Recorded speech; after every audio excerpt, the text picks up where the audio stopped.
Nile to Nebo, the life story of Moses. Part 4. Friction, Food and Fighting. The Lord had performed some mighty deeds to rescue his people from slavery in Egypt. Moses and the Israelite people marched out of Egypt set free after 400 years, most of the time in slavery. In a tall pillar of cloud and fire, the Lord led them via the road that took them to the Red Sea. In their new-found freedom, they were soon to be tested, and they became trapped.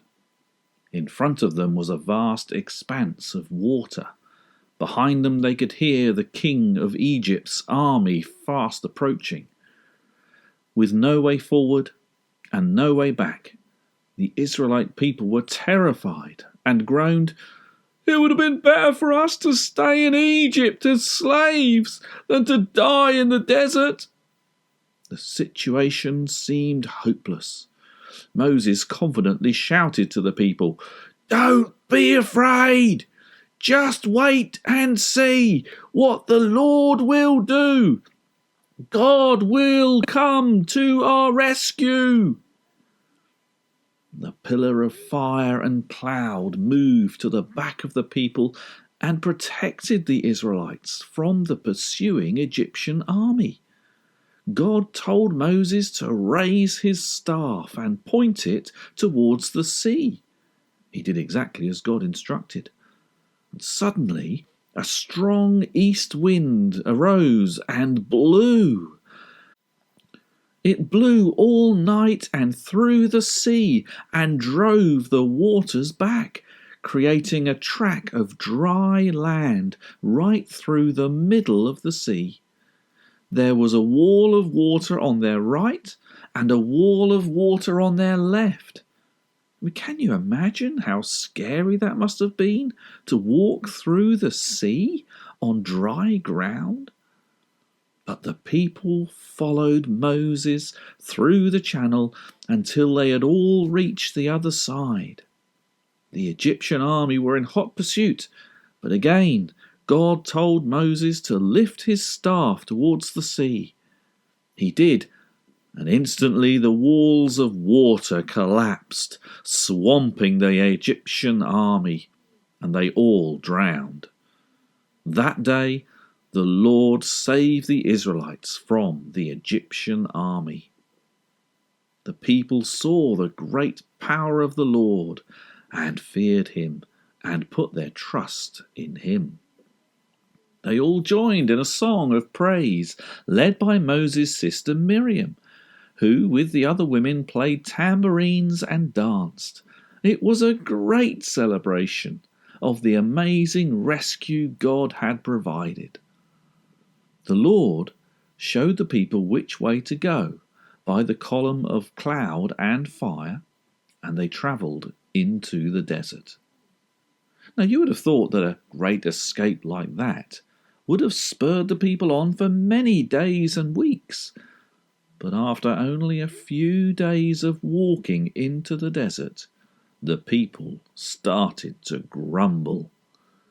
They said things like, "I'm starving," or "I'm hungry," and "I reckon we were better off in Egypt. At least there we had all the food we needed."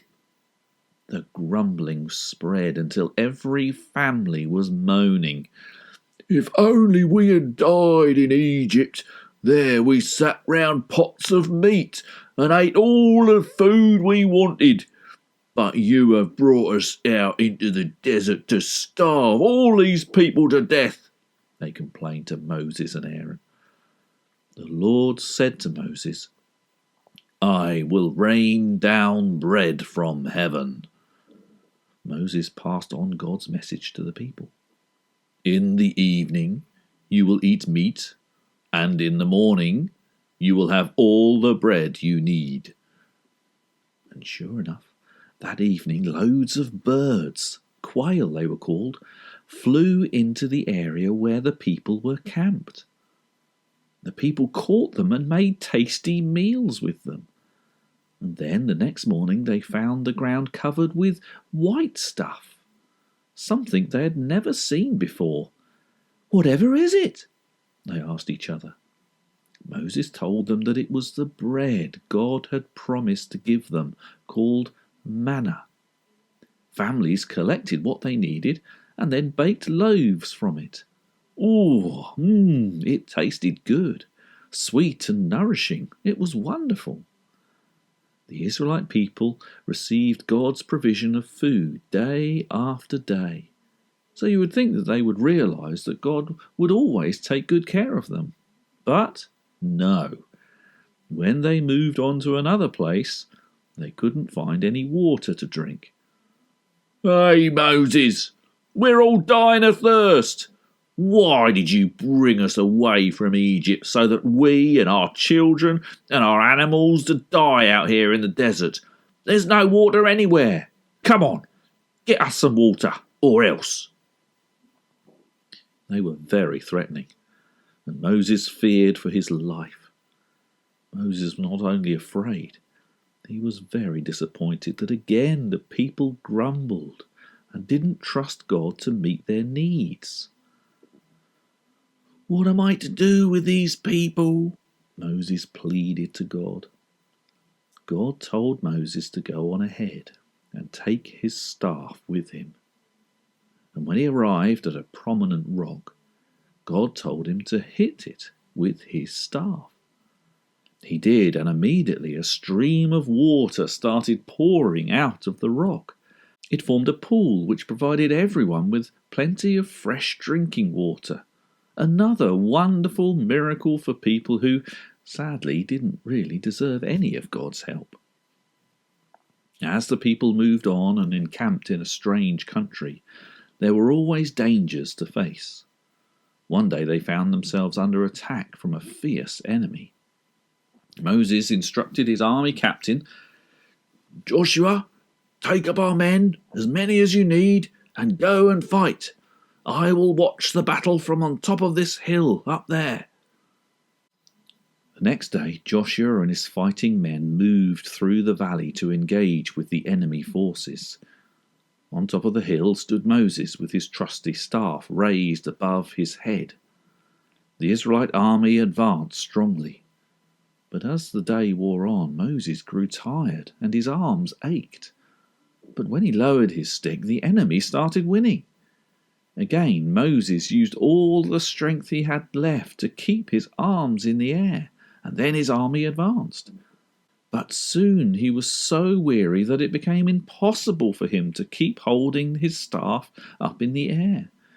And so he allowed it to drop, and the enemy again started to advance. His brother Aaron and another man were with Moses on the hill and realized what was happening. They sat Moses down on a rock, and together they held his arms up with the staff aloft until sunset.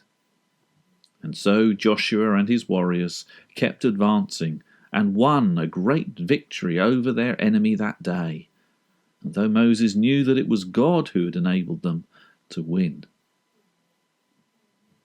All of the Israelite people moved on again, and this time camped in the desert at the foot of a rugged mountain.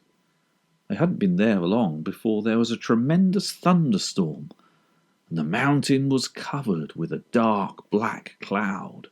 There were blinding flashes of lightning and deafening rumbles of thunder, so loud that the ground seemed to shake. Everyone was terrified. Something awesome was about to happen, and we shall discover what it was next time.